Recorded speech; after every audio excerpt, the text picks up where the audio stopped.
야고보서 4장 1절에서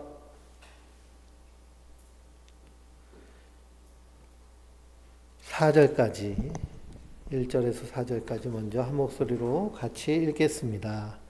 너희 중에 싸움이 어디로부터 다툼이 어디로부터 나느냐? 너희 지체 중에서 싸우는 정욕으로부터 나는 것이 아니냐? 너희는 욕심을 내어도 얻지 못하며 살인하며 시기나여도 능히 취하지 못하므로 다투고 싸우는도다. 너희가 얻지 못함은 구하지 아니하기 때문이요 구하여도 받지 못함은 정욕으로 쓰려고 잘못 구하기 때문이라. 가늠한 여인들아, 세상과 벗된 것이 하나님과 원수됨을 알지 못하느냐? 그런즉 누구든지 세상과 벗이 되고자 하는 자는 스스로 하나님과 원수되는 것이니라. 아멘. 할렐루야. 우리가 야고보서를 함께 나누고 있습니다. 야고보서의 핵심과 같은 말씀은 2장 26절의 말씀입니다. 영혼 없는 몸이 죽은 것 같이 행함이 없는 믿음은 죽은 것이니라. 그럼 믿음으로 행하는 모습은 어떤 모습일까요? 항상 기뻐하고 쉬지 않고 기도하고 범사에 감사하는 모습으로 드러납니다. 이 믿음은 예수님을 믿는 믿음이잖아요. 허물과 죄로 죽은 인생들, 하나님의 심판대 앞에서 영원한 형벌이 예비된 인생을 대신해서 십자가에 달려 죽으심으로 우리의 허물과 죄값을 다 치르셨기 때문에 우리가 세상의 상황, 환경, 형편에 흔들리면서 거기에 좌지우지 되는 것이 아니라 예수님 때문에 기뻐하는 자입니다. 그러니 우리 근원에서, 영혼에서부터 이 기쁨이 흘러나오는 거예요.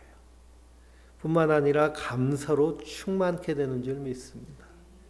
하박국의 감사를 보면요, 무화과 나무에 열매가 없고 외양간에 송아지가 없고 포도나무 열매에 과실이 없어도 난 여호와로 인하여 즐거워한다고 고백하며 여호와로 인하여 감사한다고 고백합니다. 그리고 우리는 하나님 한 분으로 감사하는 거예요. 왜 그러냐? 우리의 호흡이 멈추는 그날 우리는 끝나는 것이 아니라 정말 진짜 하나님과의 새로운 삶이 시작되고 그것을 약속으로 받았기 때문입니다. 그러니 우리가 사는 날마다 들숨과 날숨이 호흡하는 그 순간순간 누구와 동행하는 자들일까요? 하나님과 동행하는 자들이에요. 그러니 우리가 관상기도 늘 주님으로 충만하게 나를 채우고 넘치도록 하는 일입니다. 또한 우리가 지난주에 지혜와 총명이 어디 있느냐? 오직 지혜는 어디로부터 나와요? 17절 보니까 위로부터 난 지혜라고 했습니다. 그러니 세상의 지혜는 이 땅에서는 쓸모가 있을지 모르지만 하나님 나라의 세계에서는 전혀 쓸모가 없는 것이 세상 지혜입니다. 그래서 성도는 이 땅에서 무슨 지혜로 사는 자들이에요? 위에서부터 오는 지혜로 사는 자들이에요. 그것이 바로 십자가의 비밀, 구원의 은혜입니다. 그 은혜를 받았기 때문에 우리는 이 땅에서 어떻게 사는 자들일까요? 성결하고 화평하고 관용하고 양순하고 긍휼과 선한 열매가 가득하고 편견과 거짓이 없는 자로 의의 열매를 거두는 자들인 줄 믿습니다. 그런데 세상적이고 정욕적이고 마귀적인 것은 이 땅에서 어떤 모습으로 나타날까요? 독한 시기와 다툼의 모습으로 나타나요. 이스라엘과 팔레스타인이 전쟁을 하죠.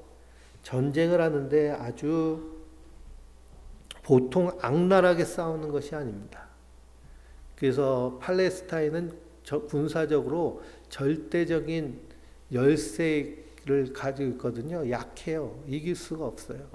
그러니 게릴라 전술과 인질을 잡아가지고 그래서 인질 협상하는 전술을 펼치는데요.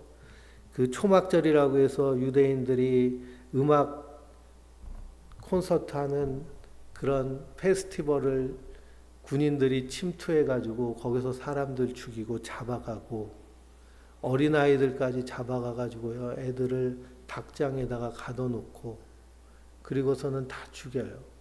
목까지 잘라서 죽일 정도로 그렇게 잔악합니다. 그러니 열이 악에 바친 이스라엘은 거기에 더해서 악순환이 계속되죠.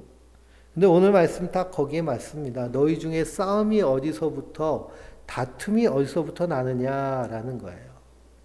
위로부터 오는 지혜를 가지고 살면 싸움과 다툼이 일어날 이유가 없겠죠.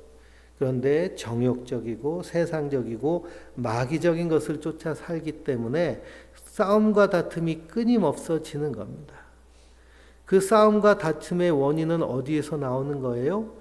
정욕으로부터 나는 것이 아니냐 그럽니다. 정욕으로부터, 욕심으로부터.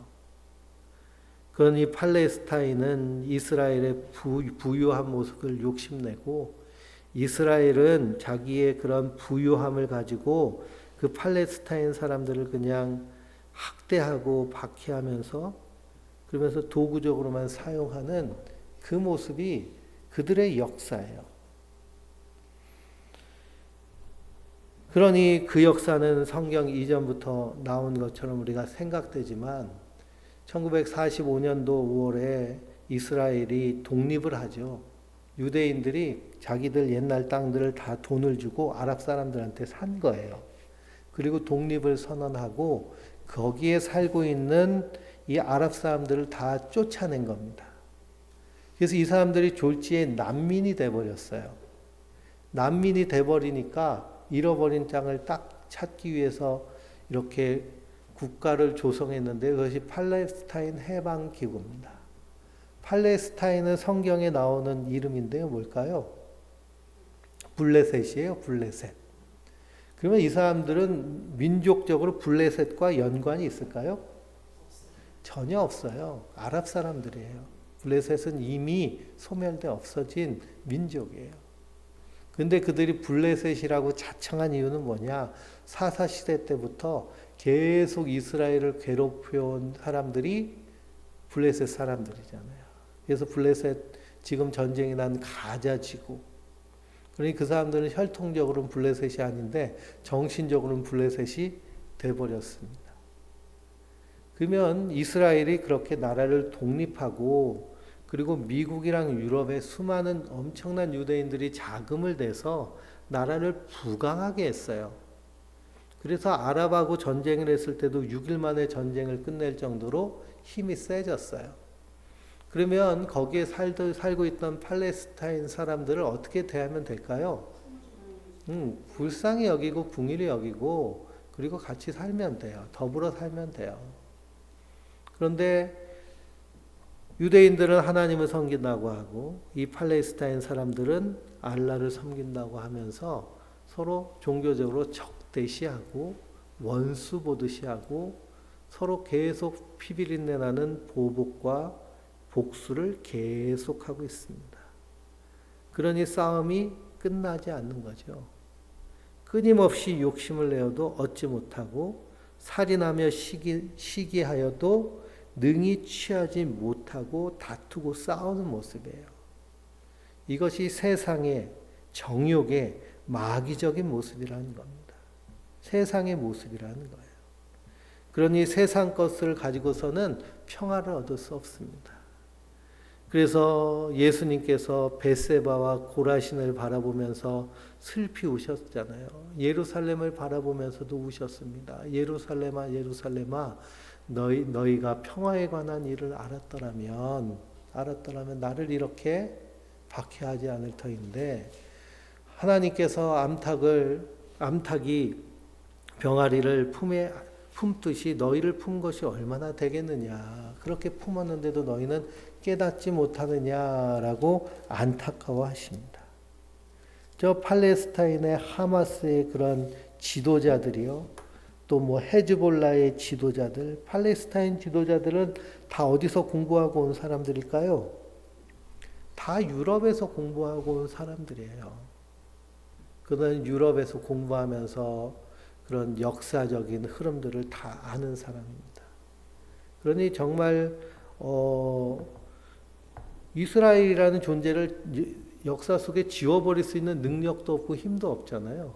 그러면 공존을 선택해야 되는데 평화를 선택해야 되는데 평화를 선택하기 위해서 대한민국은 일제 강점기 때 3.1운동을 평화 시위를 하였고, 인도의 간디는 비폭력, 무저항으로 독립을 위해서 노력하였고, 이 사람들은 이미 독립을 쟁취한 거잖아요. 그럼 공존하면서 잘 살면 되는데요. 평화에 대한 일을 알지 못하는 겁니다. 이것을 하나님은, 성경은 정욕적이라고 본 거예요. 정욕적이다. 세상적이고 정욕적이고 마귀적인 것들. 남북한의 관계도 마찬가지죠. 남북 평화, 통일을 말하면서 적대시한다 그러면 그건 완전히 모순적인 상황이 되는 거죠. 평화를 얘기하면서 적대를 해요. 그러면서 전쟁 준비를 하고, 물론 나를 지키기 위해서 군사력을 키우고 강화해야 되지만 적대해서는 안 되잖아요. 근데 네가 적대한다고 내가 또 적대하고 하면 악순환이 계속되는 겁니다. 결국은 누가 제일 좋아할까요? 전쟁을 통해서 이득을 취하는 자들이 좋아하죠. 전쟁을 통해 이득을 취하는 사람이 누군 거예요? 마귀인 거예요. 마귀. 마귀를 영적인 존재로 그냥 이렇게 단순히 영적인 존재로만 생각하는데요. 이 성경적인 가치에서는 요한 1서도 읽어보면 영들을 다 믿지 말고 그 영들이 하나님께 속하였는지 분별하라고 말씀하고 있잖아요. 영들이라는 것은 결국에는 사람을 얘기하는 거예요. 성령이 거하고 계신 사람은 어떤 사람일까요? 하나님의 사람, 성령의 사람이에요. 근데 성령이 계시지 않으면 그 안에 누가 주인 노릇하는 거예요? 마귀가 주인 노릇하는 거예요. 그러니까 마귀인 거예요. 그래서 진노의 자식, 그리고 하나님의 원수. 그래서 우리가 아직 죄인 되었을 때, 우리가 아직 원수 되었을 때 그리스도께서 보배로운 피로 우리를 구속하심으로 하나님의 사랑을 우리에게 확증하셨다고 말씀하고 있잖아요.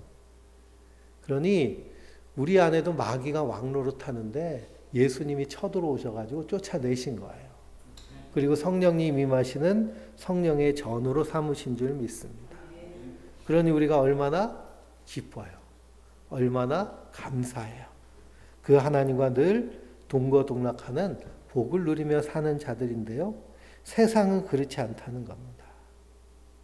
그래서 세상에 이렇게 깨짐을 바라보며 성도는 위에서 기도해야겠죠.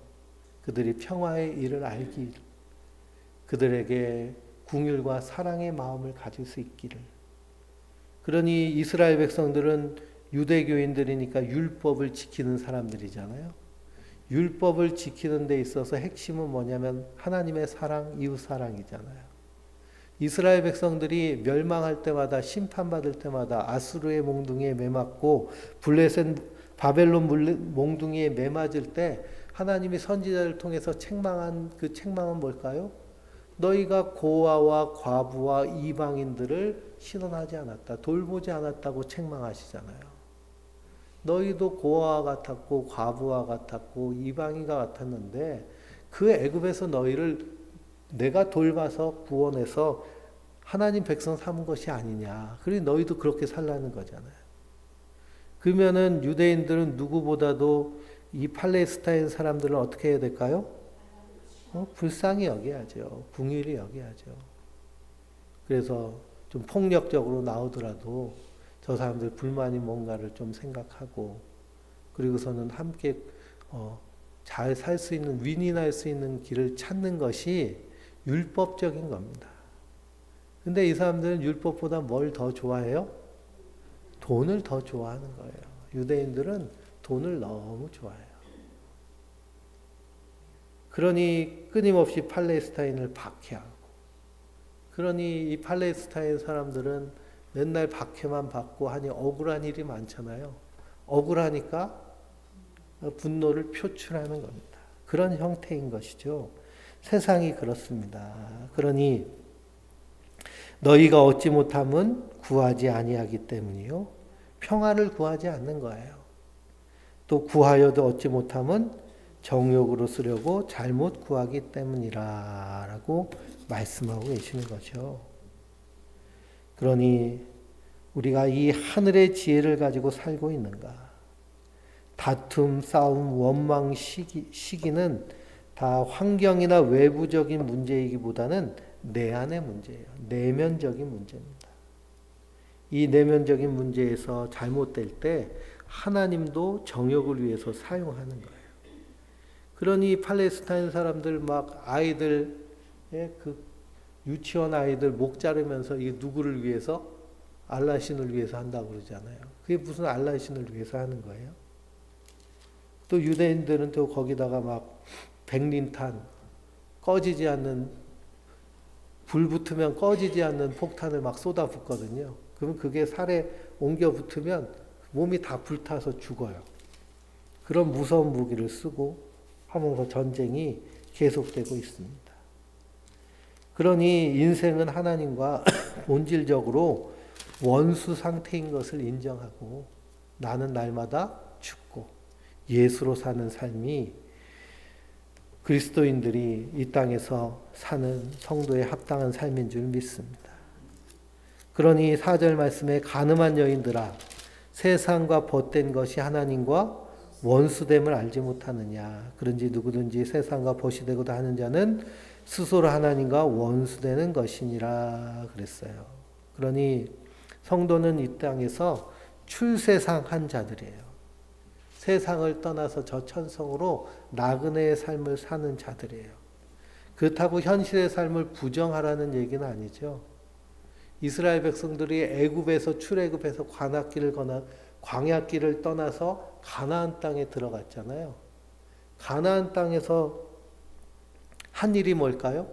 영적 전쟁하며 싸우는 거예요. 그렇처럼 우리가 하나님의 백성임을 분명히 알고 이 세상 가운데서 하나님 나라 백성의 가치를 가지고 살아가는 거죠. 그래서 하나님 나라를 미리 살아내는 거예요. 세상 사람들과 삶의 결이 다릅니다. 그렇기 때문에 상황과 환경에 관계없이 항상 기뻐하며 감사하며 하나님과 동행하는 삶을 사는 거예요. 그런데 세상과 벗된 모습은 어떤 모습일까요? 세상에서 벗되는 것은요, 세상에서 기쁨을 찾고 감사를 찾고 그리고 세상과 동거동락하는 거예요. 하나님은 온데간데 없는. 그러니 많은 크리스찬들이 교회 안에서는 성도로 사는데 교회 밖에서는 세상에서는 뭘로 살아요? 세상 사람들과 다를 것이 하나도 없는 삶을 살아간다면 마틴 루터는 거기에 대해서 뭐라고 얘기하느냐? 바벨론의 포로가 되었다 얘기해요. 바벨론의 포로가 되었다. 근데 성도는 이 세상에 속하는 자들이 아니라 하늘에 속한 자로 분명한 정체성을 가지고 살아나가야 될 줄 믿습니다. 그러니 5절에 뭐라고 말씀하시느냐? 너희는 하나님이 우리 속에 거하게 하신 성령이 시기하기까지 사모하신다 하신 말씀을 헛된 줄로 생각하느냐 그랬습니다. 그래 우리가 세상과 벗되어 살면 우리 안에 누가 계세요? 성령님이 계신데 성령님이 어떻게 하세요? 시기하세요. 질투하세요. 시기하고 질투하기까지 우리를 사랑하시는 거예요. 그러면 어떻게 하실까요? 어떻게 하실까요? 내 안에 계신 성령님이 우리가 세상과 벗되어서 세상이 너무 좋아서 세상에서 해롱해롱하면 우리 안에 계신 성령님께서 시기 질투하시면서 우리를 사랑하시기 때문에 어떻게 하실까요? 로마서 8장에서는 말할 수 없는 탄식으로 우리를 위해 친히 간구하신다고 하셨어요. 친히 간구하시지만 그래도 듣지 않으면 어떻게 하실까요? 내버려 두세요? 내버려 두는 사람은 버린 자라고 그랬어요. 내버려 두사. 그래서 로마서 2장을 보면 세상의 죄 가운데 빠진 인생들을 그냥 더러운데 내버려 두신다고 그랬어요. 근데 하나님의 자녀는 거기에 내버려 두실까요? 내버려 두지 않으시고요. 끄집어 내시는 거예요. 그러니 이스라엘 백성들, 북쪽 이스라엘이 잘못하니까 누구를 통해서? 아수를 통해서 예? 깨닫게 하시잖아요. 남쪽 유다가 잘못하니까 바벨론 통해서 깨닫게 하시고 남은 자를 통해서 하나님의 구원을 이루십니다.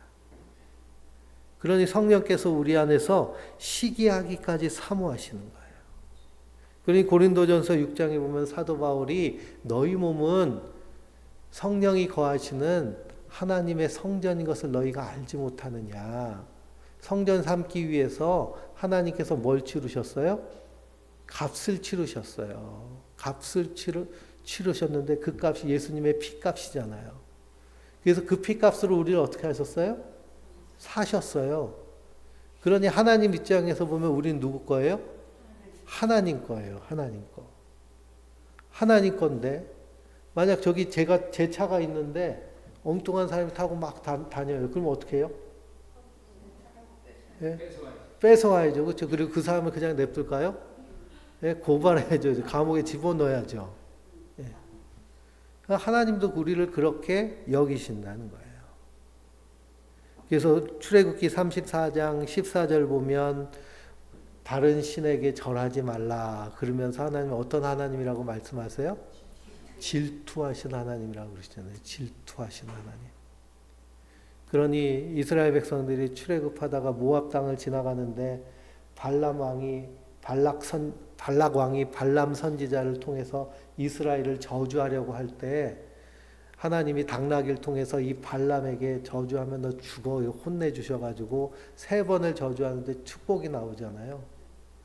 그러니까 이게 발락 왕이 아니 저주하라 그랬는데 왜 축복하시오? 그래서 내 입에서 이렇게 나와버렸네 이렇게 해버립니다. 그리고 나서는 이 선지자가 이 이스라엘 백성들을 미혹하기 위해서 미디안 여인들 이렇게 축제에 오라고 초청장 보내가지고 온 사람들 어떻게 했어요? 간음하게 만들었어요. 간음하게 만들었는데 그때 비느하스가 창을 가지고 가가지고 간음 중에 있던 그 이스라엘 남자와 미디안 여자를 어떻게 했어요? 칼로 그렇게 꿰뚫어서 죽였어요. 그걸 통해서 하나님의 진노가 멈췄거든요. 그러면서 비느하스가 뭐 했다고 그래요? 헌신했다고 그래요. 비느하스의 헌신. 하나님의 질투하심으로 질투하는 게 헌신이에요.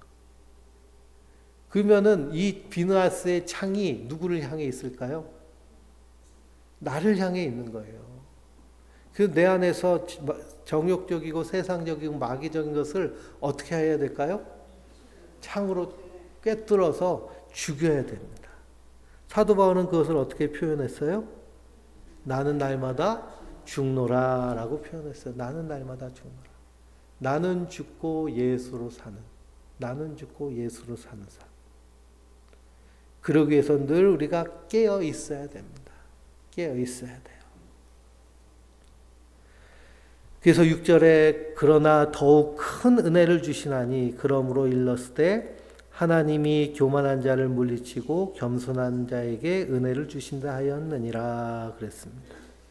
그래서 성령이 우리 안에서 시기하기까지 사모하실 때 우리가 가늠한 여인처럼 세상과 벗되려고 하면 더욱 큰 은혜를 주셔요. 딱밤을 그냥 정신 팍 차리게 탁 때리셔서 뭘 꺾으세요? 교만을 꺾으시고 겸손한 자세로 하나님의 은혜를 받는 성도로 우리를 불러주시는 줄 믿습니다. 이것을 칼빈은 성도의 견인이라고 얘기했어요. 성도의 견인.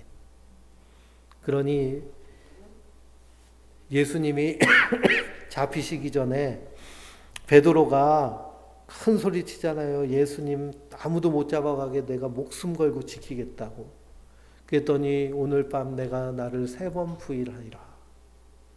그러면서 예수님이 하신 말씀이 시몬아 시몬아 마귀가 밀가부르듯 너희를 청구하였으나 내가 너희를 위하여 기도하노니 너는 돌이킨 후에 형제들을 굳게 하라 라고 말씀하십니다. 그리고 베드로가 아무리 다짐을 해도 그래도 예수님이 너 3번 부인할 거야 그렇게 말씀하셨기 때문에 베드로는 어떻게 해요? 부인하는 거예요. 부인해도 실족하지 않는 이유는 뭘까요? 예수님이 그를 위해 기도하셨기 때문이에요. 근데 로마서 8장에 보니 성령께서 우리를 위해 친히 간구하실 뿐만 아니라 하나님의 아들 그리스도께서도 보좌 우편에서 우리를 위하여 간구하시느니라 라고 말씀하고 계십니다. 그러니 우리 안에서 성령님이 하늘 보좌에서 그리스도께서 우리를 위해 기도하고 계시는 줄 믿습니다. 그리고 우리가 세상을 넉넉히 이길 힘을 이미 우리에게 주셨습니다. 7절 말씀에 그런즉 너희는 하나님께 복종할지어다 마귀를 대적하라 그리하면 너희를 피하리라 라고 하셨습니다. 마귀를 대적하는 것은 어떻게 하는 것이냐? 세상과 벗되려는 나를 꺾는 것이 마귀를 대적하는 거예요.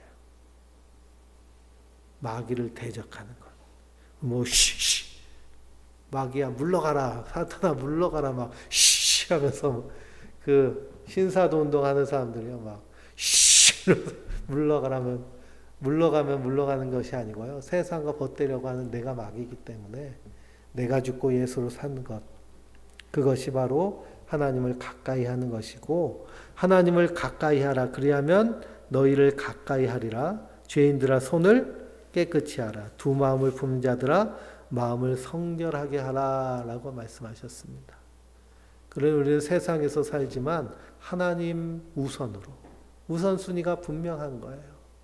세상에 살지만 하나님이 말씀하신 말씀의 가치에 따라 믿음과 소망과 사랑이 분명하고 그 믿음 안에서 기쁨과 감사와 하나님과 동행하는 삶을 충실히 살아낼 때 이 땅 가운데 우리를 빛과 소금으로 세우시는 줄 믿습니다.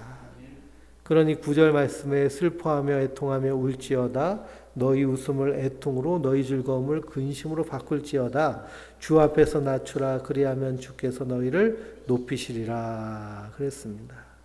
그러니 우리가 세상을 바라보며 어떤 자세로 사는 거예요? 슬퍼하며 애통하는 자로 사는 거예요. 왜 그러냐? 하나님의 심판이 다가올 뿐만 아니라 세상이 점점 좋아져야 되는데 점점 어떻게 돼요? 점점 끝으로 가고 있습니다. 막장으로 가고 있어요. 팔레스타인이 이전보다도 훨씬 더 잘 살아졌거든요. 그 사람들이 다 어디서 돈 벌까요? 팔레스타인 사람들 다 어디 가서 돈을 벌까요? 이스라엘 가서 돈 벌어요. 이스라엘 가서 청소부하고 그리고 이스라엘 가가지고 파출부하고 그리고 뭐 그런 잡일들 하고 그러면서 이스라엘 때문에 살거든요, 사실은. 안 그랬으면 그 사람들 뭘로 살았을까요? 그 이스라엘 팔레스타인 지역은 기름도 안 나요. 그러니까 유목민으로 살아야 돼요. 그렇게 인구가 늘 수 없을 뿐만 아니라 살기가 그렇게 좋은 곳이 아닙니다. 근데 거기는 다 유대인들이 키부츠 농장 만들어가지고 다 수리시설 만들고 해서 공동체 만들어가지고 농업도 발전하고 그리고서는 안식년 되면은 누구한테 일하라고 줘요? 유대인들이 참 특이하게 안식일도 지키고 안식년도 지키잖아요. 7년 때가 되는 해에는 1년을 일을 안 해요. 근데 성경은 모두 일하지 말라고 말씀하셨어요? 그 밭땅도 일하지 말라고 하셨잖아요. 근데 그 사람들은 자기들만 일 안 하고 그 땅은 또 아랍 사람들한테 맡겨요. 그 사람들이 1년 동안 일해서 돈 벌어요. 그럼 그 아랍 사람들 누굴까요? 팔레스타인 사람들이에요. 근데 저러고 있습니다. 세상이 이렇게 악하게 돌아가는 모습들, 평화를 입으로는 하지만 평화를 실천하지 않는 모습이 이 세상의 모습이거든요. 이럴 때일수록 하나님의 백성들은 정신을 바짝 차려야 될 줄 믿습니다. 그래서 11절 말씀, 12절 말씀을 읽어볼까요? 형제들아 서로 비방하지 말라. 형제를 비방하는 자나 형제를 판단하는 자는 곧 율법을 비방하고 율법을 판단하는 것이라. 내가 만일 율법을 판단하면 율법의 준행자가 아니요 재판관이로다. 입법자와 재판관은 오직 한 분이시니 능히 구원하시기도 하시며 벌하기도 하시느니라. 너는 누구기에 이웃을 판단하느냐라고 말씀하십니다. 여기서 말씀하는 성경의 지혜가 얼마나 놀라운지요. 형제를 비방하고 형제를 부정적으로 판단을 하잖아요. 그것이 자기의 다 내면 소통, 셀프톡이 된다고 그럽니다. 그래서 우리가 타인에 대해서 얘기할 때 잘 들어보면 어떤 사람들 부정적인 얘기만 많이 해요. 아유, 저 사람 그래서 안 되고 이래서 안 되고 이래서 안 되고 뭐 좀 좋게 얘기하는 게 하나도 없고 안 좋게 얘기해요. 그럼 그 사람의 내면에 있는 그 스토리, 기억들은 다 어떻게 저장되어 있을까요? 부정적으로 저장되어 있어요. 부정적으로 저장되어 있기 때문에 마음의 근력이 매우 약해요. 편도체가 항상 불안정하고, 그러니까 편도체가 불안하니까 늘 두려움, 분노, 염려, 불안, 이런 부정적인 감정에 휩싸이기가 쉽습니다. 그리고 전전두피질을 사용하지 않아요. 그러니 자연스럽게 자기 몸의 유전자의 텔로미어 길이는 어떨까요? 짧아져요. 그래서 면역력이 약해지고, 그러다 보니까 몸에 만성 통증이 심하고, 그리고 텔로미어가 점점 짧아지니까 면역력이 약해지고, 그런 악순환이 계속됩니다. 그래서 타인을 존중하는 모습을 통해서 자기 존중이 나오는 거거든요. 그러니까 나를 존중하는 사람은 타인도 어떻게 할까요? 존중하는 거예요. 내가 긍정적인 사람이면 내 입에서 나오는 스토리들이 어떨까요? 타인에 대해 얘기할 때도 긍정적인 이야기를 해요. 단점이 있더라도 사람은 단점이 있고 장점이 있잖아요. 완벽한 사람이 어디 있겠어요. 근데 단점만 보인다 그러면 나는 어떤 사람이에요? 부정적인 것이 가득한 사람이에요. 그래서 부정적인 스토리텔링이 계속 이루어져요. 그러다 보면 우리 안에 타인에 대한, 나에 대한 존중감도 낮을 뿐만 아니라 타인에 대한 존중감도 낮아요. 그렇게 되면 인간관계가 어떨까요? 편하지가 않아요. 왜냐하면 저 사람 나를 죽이려고 하는 사람이야 라고 하는 부정적인 생각, 그래서 방어적이고, 방어하다 보니까 내가 먼저 공격하는 공격적이어야 돼요. 대부분의 사람들이 어떨까요? 자기의 내면의 그런 스토리들이 긍정적인 사람이 많이 없어요. 부정적인 사람이 훨씬 많습니다. 근데 오늘 말씀은 어떻게 살라는 거예요? 그렇게 살지 말라는 거예요. 네가 재판장이니? 네가 입법자니? 네가 하나님이니? 하나님이 창조하셨는데 왜 네가 판단하고 그래? 이런 말씀이에요. 그래서 우리가 존중한다를 영어로 리스펙이라고 그러잖아요. 리스펙. 리스펙을 이렇게 구별해서 보면 리는 다시, 스펙, 보다라는 뜻이 있어요. 다시 보다. 다시 보는 거예요. 어떤 사람이든지 나보다 더 나은 점이 반드시 있어요. 그걸 보면서 리스펙, 존중하는 거예요. 야, 저런 부분에선 나보다 훨씬 낫구나. 내가 배울 점이 많구나. 그러니 폐지를 줍는 할아버지를 보면서도 리스펙하는 마음이 있다라고 한다면, 그러면 그 존중감은 누구에게 더 풍성하게 나타날까요? 자기 자신에게 더 풍성하게 나타나요. 그래서 타인에 대해서 막 짜증과 불평과 불만이 막 쏟아진다면 사실 누구에 대한 불평과 불만이 더 많다는 얘기일까요? 자기 자신에 대한 것이 많다는 거예요. 그러면 이 내면에서 일어나는 이 소통의 문제들, 스토리들을 어떻게 해야 될까요? 바꿔야 돼요. 바꿔야 돼요. 그래서 경외한다라는 것은 상대방이 나보다 난 것을 보고 우리가 거기서 리스펙 하면서 존중하면서 거기서 배우려고 하는 자세를 갖는 것이거든요. 그래서 현대사회의 불행 중에 하나가, 우리가 인생 중에는 두 사람의 그 귀인을 만난다 그래요. 우리 인생의 두 사람의 귀인. 첫 번째 사람은 누굴까요? 부모님. 두 번째는 선생님. 부모와 선생은 인생의 귀인이에요. 우리 성도님들이 지금까지 생존에 있다는 것은 1차적으로 누구의 돌봄이 있기 때문이에요? 부모님의 돌봄이 있어야 돼요. 인간은요, 동물보다 1년 정도 빨리 태어난다고 그래요. 왜냐하면 인간의 몸에서 가장 큰 장기가 뇌거든요. 근데 몸이 다른 동물들은 태어나자마자 걷고 숨고 도망가고 하잖아요. 근데 우리는 태어나자면 응애뿐이 할 줄 없는 게 없죠. 움직이지도 못하잖아요. 몸을 뒤척이지도 못해요. 포식자가 오면 어떻게 돼요? 바로 잡혀 먹히는 거예요. 그런데도 왜 그렇게 빨리 태어날까요? 왜냐하면 뇌가 너무 커버리면 나오질 않잖아요. 그러니까 빨리 태어나는 거예요.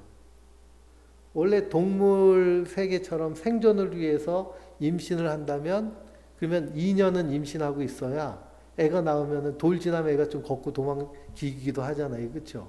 그래야 되는데 그러려면 머리가 너무 커가지고 애기 낳다 다 죽는 거예요. 그러니까 1년 일찍 태어난다 그래요.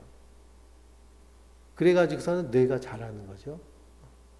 그러니까 3세가 되기 전까지는 절대적으로 누구의 돌봄이 있어야 돼요? 부모님의 돌봄이 있어야 돼요. 부모님이 돌보지 않으면 어떻게 될까요? 생존할 수가 없어요. 근데 돌보는데 대충 돌봐도 아이가 잘 자라나요? 대충 돌보지 않잖아요. 그렇죠? 그러니까 우리가 내가 생존해 있다라고 한다면 1차적으로는 누구의? 부모님의 어머니나 아버지나 양육자의 그런 헌신적인 돌봄이 있었기 때문에 내가 생존해 있다라는 거예요. 그러니까 기본적으로 우리는 거기에 대해서 뭐 하며 살아야 될까요? 감사하며 사는 거죠. 기본적으로 감사하며 사는 거예요. 이런 이 감사와 존중, 리스펙이 분명해야 돼요. 또 나에게 지식과 지혜를 가르치는 선생님에게도 어떤 자세를 가져야 될까요? 감사하는 자세를 가져야 돼요. 감사하는 자세를 갖지 않을 때 오는 불행은 뭘까요? 존중하고 존경하지 않으면 그 배움의 가치를 스스로 가볍게 여겨요. 그래서 약도요, 싼 약이 효과가 좋을까요? 비싼 약이 효과가 좋을까요? 예? 약효는 똑같은데도 비싼 약이 효과가 더 일어나요. 왜 그럴까요? 내가 그걸 가치 있게 여기기 때문에 그래요. 학교에서 선생님한테 공부하는데도요, 그 가치를 존중하고 귀하게 여기면 자기에게 오는 학습 효과라든지 삶의 지혜라든지 학습 능력은 훨씬 커져요. 그래서 사실 공교육에서 무상교육, 무상급식을 하잖아요. 그러다 보니까 선생님의 가르침을 어떻게 여겨요? 값싸게 여겨요.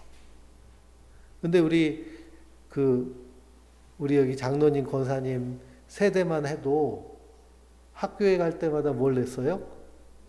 육성회비를 냈죠. 그렇죠? 육성회비. 사실 큰 돈은 아니지만 그것도 못 내는 사람들이 많았죠. 그런 학생들이 많았죠.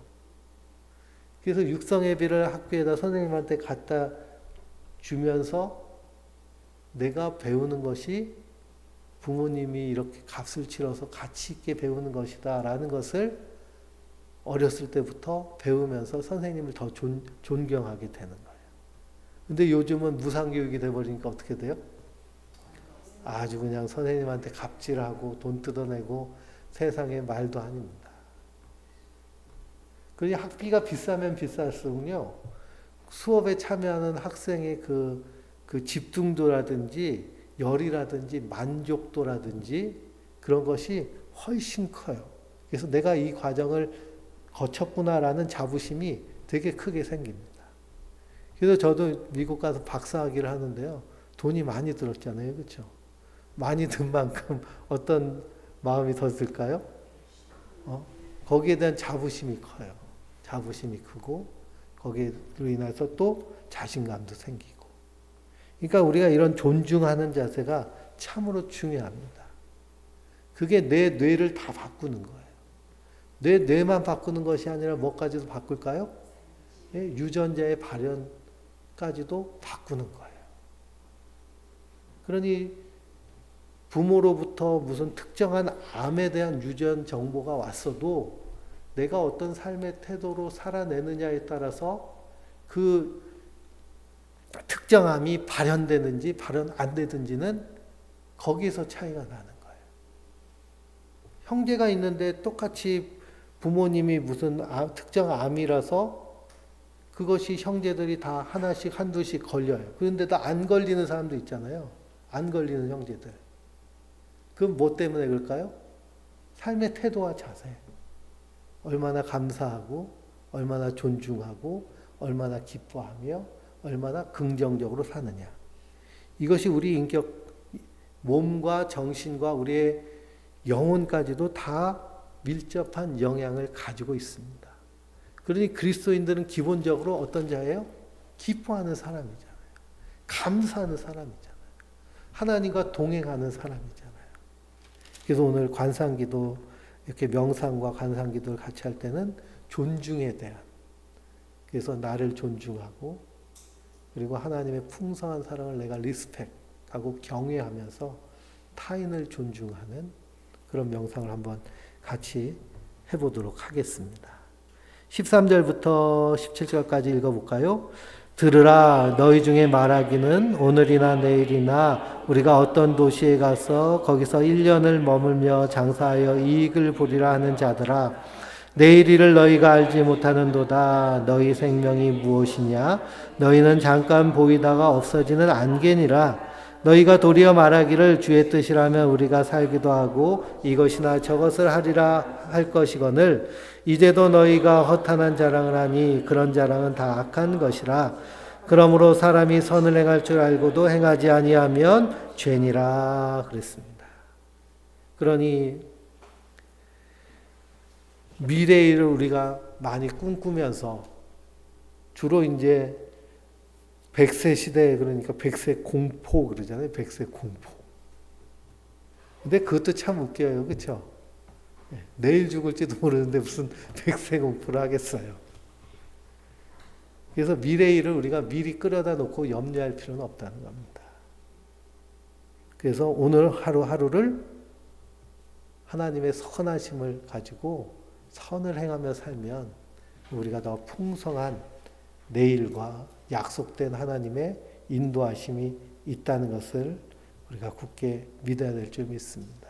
그래서 우리 안에서 이런 하나님의 선하심으로, 세상은 싸움과 다툼이 가득하지만 그러나 내 영혼은 평안한 거예요.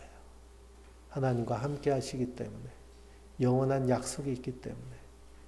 그러면서 내 주변에 있는 사람들 우리가 존중하고 또 나를 존중하고 또 전쟁 가운데 있는 사람들을 불쌍히 여기고 그들에게 평화가 있기를, 그들에게도 서로 존중하고 서로를 리스펙할 수 있는 마음의 여유가 있기를 바라면서 우리가 기도할 때 주님께서 그렇게 선하게 인도하여 주실 줄 믿습니다. 그 은혜로 승리하는 우리 성도님들 되시길 주님의 이름으로 축원드립니다.